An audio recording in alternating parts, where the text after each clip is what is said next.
Lahat ng trabaho, lalo na pag delikado, ay nangangailangan ng buong puso at buong kakayahan. Kaya bilang manggagawa o safety professionals, hindi sapat yung puro tapang.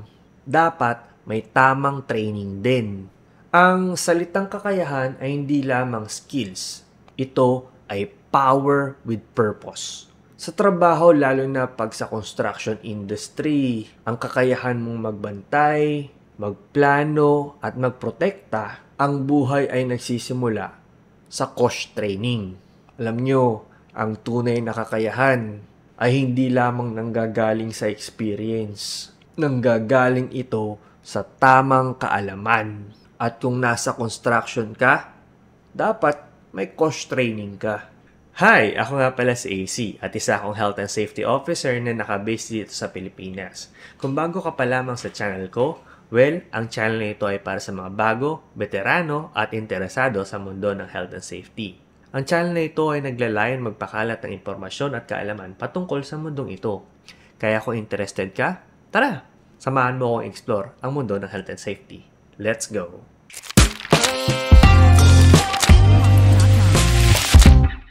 Trabaho mo ba ay nasa construction? Alam mo ba na hindi sapat na marunong ka lang? Kung gusto mong maging ligtas ka, pati yung mga kasamahan mo, dapat may COSH training ka. May nabalitaan ako isang supervisor sa isang construction. Magaling siya, matagal na daw siya sa industriyang yun. Kaso, ang problema nung may nag-inspect sa kanya, hinanapan siya ng COSH training. Ang present niya, boss, yari. Kung nakaraan, ang pinag-usapan natin ay Bosch training, ngayon naman ay ang pag-uusapan natin ay ang COSH training o Construction and Occupational Safety and Health Training. Gaya ng Bosch, ang COSH ay 40 hours mandatory training din. Isa tong specialized training na nakafocus sa construction industry. Ang COSH ay nakafocus sa mga sumusunod: construction site hazard, scaffolding safety, excavation safety, fall protection, confined space entry, PPE, heavy equipment operation safety. In short, mas malalim ito sa Bosch. Kasi nga, construction is specific at nakabase din ito sa mga construction risk. Sino ba ang mga nangangailangang mag-COSH? Mandatory ito sa mga safety officer number 2 sa construction site. Para din to sa mga engineers, foreman, site managers, contractors, subcontractors, at mga site inspectors. At kung sino man yung may direct role sa site safety and compliance. Ayon sa DO 252-15, ang construction ay kabilang sa mga high-risk activity. Kaya mas mataas ang requirements sa kanila. Bosch at COSH equals SO2. Sa totoo lang, kahit Bosch, SO2 na eh. Pero since ikaw ay nasa construction, mas mainam na mag-construction, occupational safety and health training ka din. Kasi yun yung requirement doon.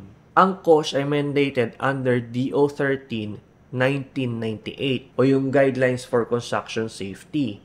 Under din ito ng RA 11058 o yung OSHLO natin. At syempre, pasok na rin dito yung sa DOLE DO 198-18 at superseded na nga ito ng DO 252-25. Gaya ng Bosch, kung ang isang lugar pagawaan o yung construction site ay walang safety officer, maaaring ipahinto muna ang construction o kaya naman ay pagmultahin sila. Bakit naman mahalaga ang COSH sa construction site? Well, sabi ko nga kanina, ang construction industry ay isa sa mga pinakadelikadong lugar pagawaan. Araw-araw yung mga tao ay exposed sa mga falling objects, excavation collapse, electrical shock, slips and falls, pati yung mga heavy machineries. Ang COSH training ay tumutulong para maiwasan ang aksidente sa lugar konstruksyon. Tumutulong din itong gumawa ng job hazard analysis,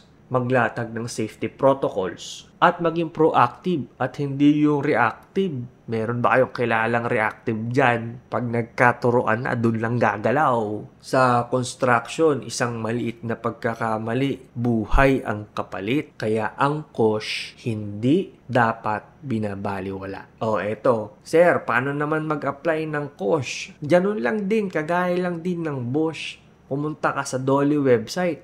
Maghanap ka sa listahan ng mga DOLE accredited safety training organization. Pangalawa, mamili ka din kung online or via virtual classroom. Guys, kung construction yan, mas mainam na mag face-to-face kayo. Ang hirap isipin na magkakaroon ng virtual classroom na ang pinag-aaralan ninyo ay fall protection, machine safety. 'Di ba? Ang hirap noon, kailangan face-to-face talaga. Promise, cross my heart, talagang malaki ang magiging tulong sa inyo kung siseryosohin nyo talaga yung linyang ito na kailangan face-to-face pag coach training.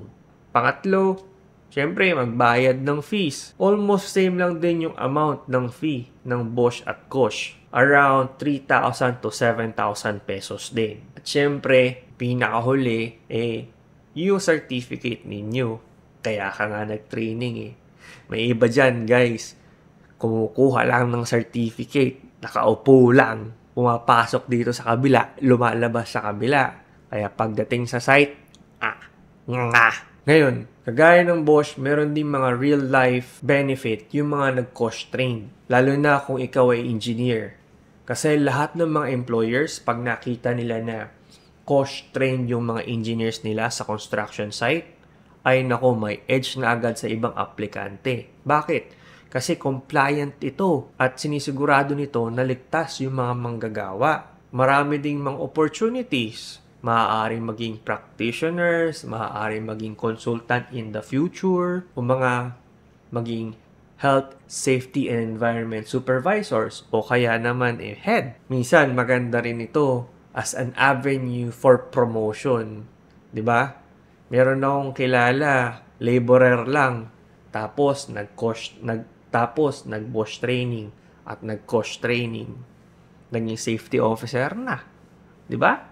Ang galing. As you attend training and seminars, magigain ka ng self-confidence Tataas yung self-esteem mo. Kasi alam mo yung benefit mo Alam mo yung karapatan mo. Sanay kang sumunod sa mga legal compliances. At meron ka rin kakayahan para maprotektahan hindi lang yung sarili mo, pati yung mga kasamahan mo sa trabaho. Alam nyo, sa construction kasi, hindi lang dapat yung bakal yung matibay. Dapat may tibay ka rin ng isipan. Sabayan mo na rin ng puso. Dahil majority sa construction site, talagang makaka-encounter ka ng mga kakaibang tao.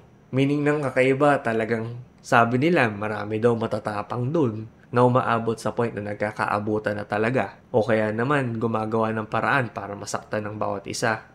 Nakakalungkot man pero maraming mga safety officer ang nakaka-experience nito. Pero kahit ganun pa man, obligasyon pa rin natin mga safety officer na panatiling ligtas ang mga lugar pagawaan, lalo na sa konstruksyon. Kaya dapat nating tandaan na hindi sapat dapat nasanay ka lang. Dapat meron ka ring sapat na kakayahan. At kung ang mundo mo ay construction, dapat coach ang una mong hakbang. Comment mo nga kung nakapag-coach ka na o kung mas trip mo nang kunin ang coach. Mag-subscribe ka na din. I-like mo na rin tong video para sa mas marami pang topics regarding health and safety. At tandaan natin guys, knowledge saves lives. Lalo na kung galing sa tamang training. Yun lang. Napakatuloy ng usapan. So kung meron kang question, comment mo lang down below. Kung meron kang suggestion, comment mo na lang din. Sana marami kayong natutunan. Well, ako nga pala ulit si AC. Maraming salamat. Paalam.